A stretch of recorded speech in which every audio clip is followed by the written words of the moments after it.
क़रीब जी मुंद में सिंध खे 30% पानी घट मिलंदो। इरसासन जे एहतजाज बावजूद पेराटू बदिरां 3 रुखी फार्मूला तहत पानी प्लान जी मंज़ूरी ॾेई छॾी। पापटा पारां बिना इजाज़त जे मंगला ते बि कम शुरू करण सबबि पाणी खोट वधीक संगीन थियण जो ख़दशो। इरसा जे सलाहकारी कमेटी जे इजलास में क़रीब जी मुंद लाइ पाणी प्लान जी मंज़ूरी पेराटू बदिरां 3 रुखी फार्मूला तहत ॾिनी वई।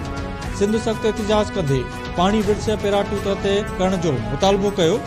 इजलास में उहो बि निक्षाप थियो त बापटा सूबनि जी इजाज़त खां सवाइ बिजली पैदा करण लाइ मंगला ते बि कम शुरू करे छॾियो आहे। तरबेला ते 33 महीननि दौरान रुगो 24% कम मुकमल थियण जो निक्षाप। बापटा मौक़िफ़ अख़्तियार कयो आहे त मंगला डैम लाइ $150 मिलियन जो कर्ज़ मिलियो आहे। तंहिं करे कम शुरू कयो आहे जेको जल्द मुकमल थींदो। सिंध जे आबपाशी सेक्रेटरी चयो त $150 मिलियन कर्ज़ जे करे $1 बिलियन जे ज़रायत खे नुक़सान पहुचाए पियो वञे। वापटा जे फ़ैसिले सां पाणी खोट अञा वधंदी। छा हाणे आबादगार फसल जी पोखाई न कनि?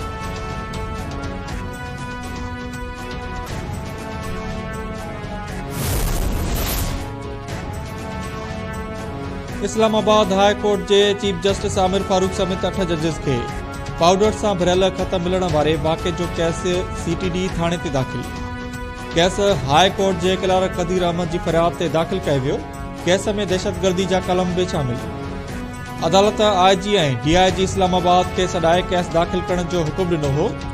अदालती ज़रियनि मूजिबि रेशम नाले औरत पारां उमड़ियल ख़त में पाउडर सां गॾु धमकियुनि वारो निशान बि मौजूदु हो, जंहिं सबबि स्टाफ ख़त लिखियो।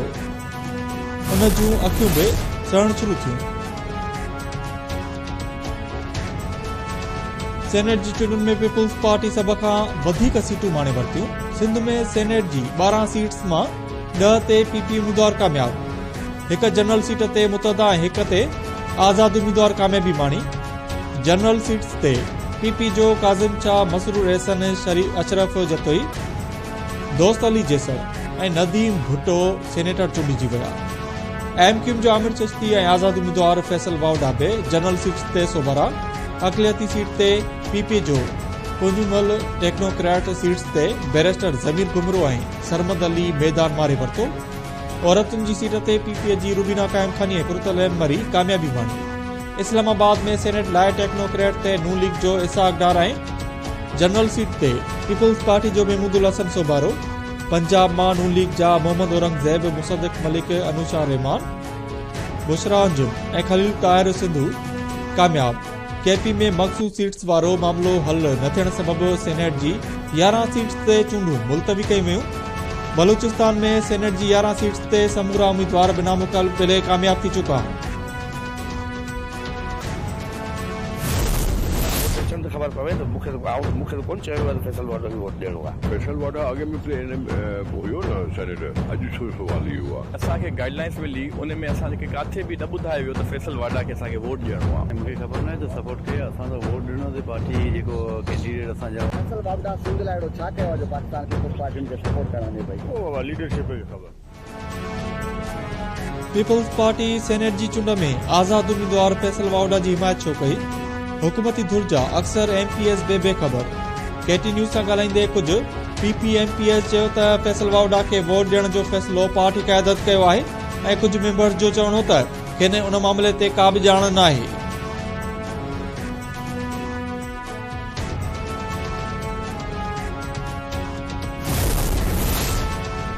वज़ीर आज़म शहबाज शरीफ़ चूंडियल सेनेटर्स खे मुबारकूं ॾींदे चयो आहे त सेनेट जूं चूंडूं जमहूरी अमल जो तसलसल आहे। उम्मीद आहे त सेनेटर्स आइन जी सरबुलंदी ऐं मुल्की तरक्की तोड़े खुशहाली लाइ थींदड़ कानून साज़ी में हिसो वठंदा। वफ़ाक़ जी मज़बूती लाइ सेनेटर्स जो किरदार वॾी अहमियत रखे थो।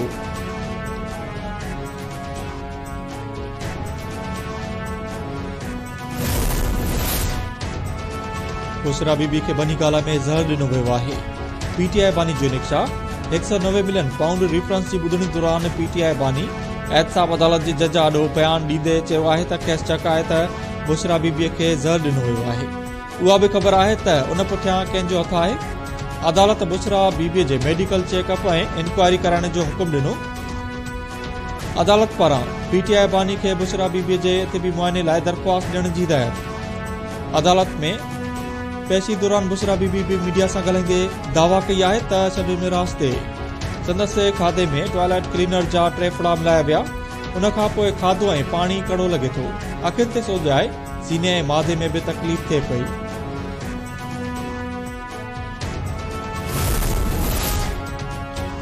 MQM सिंध में अमन अमान जी सूरत-हाल बहितर न थियण जी सूरत में वफ़ाक़ी हुकूमत छॾण जी धमकी ॾेई छॾी। मुतहदा अॻवान फैसल सब्ज़वारी चयो आहे त सिंध जी राजधानी कराची में 50 शहरनि खे क़त्ल कयो वियो। माज़ी में जेकॾहिं को क़त्ल थींदो हो त MQM जे खाते में विधो वेंदो हो। हाणे इदारा किथे ऐं छो ख़ामोश आहिनि? पुलिस ईदी वसूली में मसरूफ़ आहे। DG रेंजर्स खे अपील थो करियां त अमन अमान जी सूरत-हाल खे बहितर कराए। अमन अमान बहितर न थियो त हुकूमत छॾे सघूं था।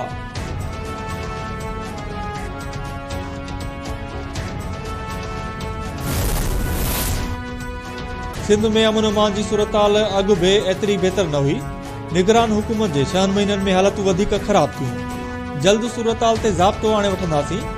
सिंध जे वॾे वज़ीर मुराद अली शाह चयो आहे त सूबाई राजधानी कराची में जनवरी ऐं फेबरवरी दौरान स्ट्रीट क्राइम वधियो आहे। सूबे में अमन अमान जी सूरत-हाल बहितर करण लाइ कोशिशूं कयूं पियूं वञनि। मुक़ाबले जूं ॻाल्हियूं कंदड़नि सेनेट चूंड जो बाइकाट कयो। फैसल वाउडा पीपुल्स पार्टी में शामिल न आहे ऐं न वरी PP जो उम्मीदवार हो।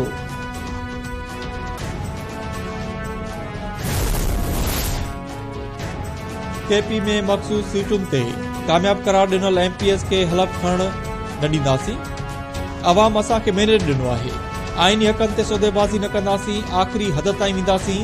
KP जे वॾे वज़ीर अली अमीन गंडापुर चयो आहे त बहितरीन चूंड निशान खसियो वियो।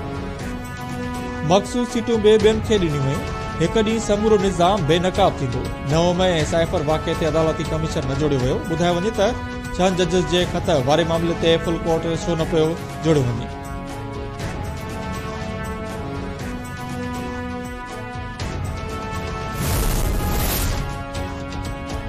कूड़ियूं ख़बरूं हलाईंदड़ खे तोइनी अदालत जा नोटिस ॾेई जेल मोकिलियूं। मुंहिंजे ख़िलाफ़ कूड़ियूं ख़बरूं हलनि थियूं। मूंखे परवाह न आहे। इदारे जी साख तबाह थींदी। चीफ जस्टिस काज़ी फ़ाइज़ साजा सहाफ़ियुनि खे रासा करण ख़िलाफ़ दाख़िल दरख़्वास्त ते ॿुधणी दौरान रिमार्क्स। चीफ जस्टिस चयो त छा दरख़्वास्त गुज़ारनि जी पटीशन सां इज़हार जी आज़ादी यकीनी थींदी या वधीक मुश्किलातूं पैदा कंदी।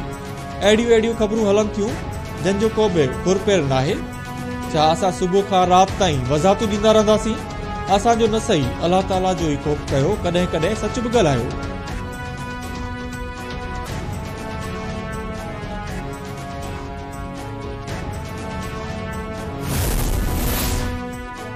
सिंध हुकूमत सखर मां अगवा थियल नीगरी प्रिया कुमारी जी बाज़ियाबी लाइ IG DIT जोड़े छॾी। JIT जो सरबराह DIG वीरपुर काज़ जावेद जिस्कानी हूंदो। घरू खाते नोटिफिकेशन जारी करे छॾियो। JIT में SSP हैदराबाद अमजद शेख तनवीर तुनियो ऐं 2 DSP शामिल। प्रिया कुमारी जे अगवा ख़िलाफ़ मुख़्तलिफ़ शहरनि में एहतिजाज जो सिलसिलो बि जारी। डहरकी टंडो गुलाम अली वीरपुर साकरो ऐं ॿियनि शहरनि में एहतिजाजी मुज़ाहिरा कया विया। मुज़ाहिरीन पारां मुबी निगरी प्रिया कुमारी जी जल्द बाज़ियाबी जो मुतालबो।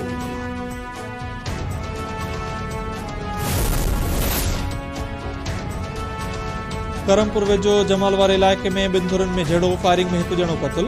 कोटो सैफल निंदवाणी में जाफरी ऐं निंदवाणी बिरादरी जी बिंदुरनि में जहिड़े दौरान फायरिंग में कांडेरो निंदवाणी जे मारजण जा इतला। हिकु ॼणो ज़ख़्मी। जैकाबाद वेझो ॻोठ लाल बख्श लाचारी में माल चारींदड़ नौजवान रिज़वान लाचारी हथियारबंदनि हथां ज़ख़्मी अस्पताल मुंतक़िल।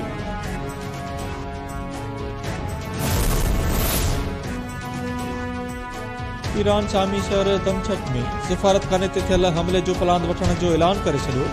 ईरानी परॾेही वज़ीर चयो आहे त हमले ते इसराइल खे वक़्त अचण ते जवाब ॾींदासीं।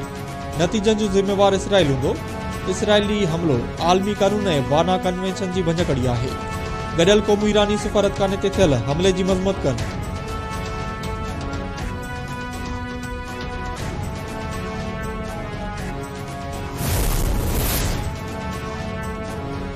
तुर्किया जे शहर इस्तांबुल जे हिक नाइट क्लब में बाहि लॻी वई।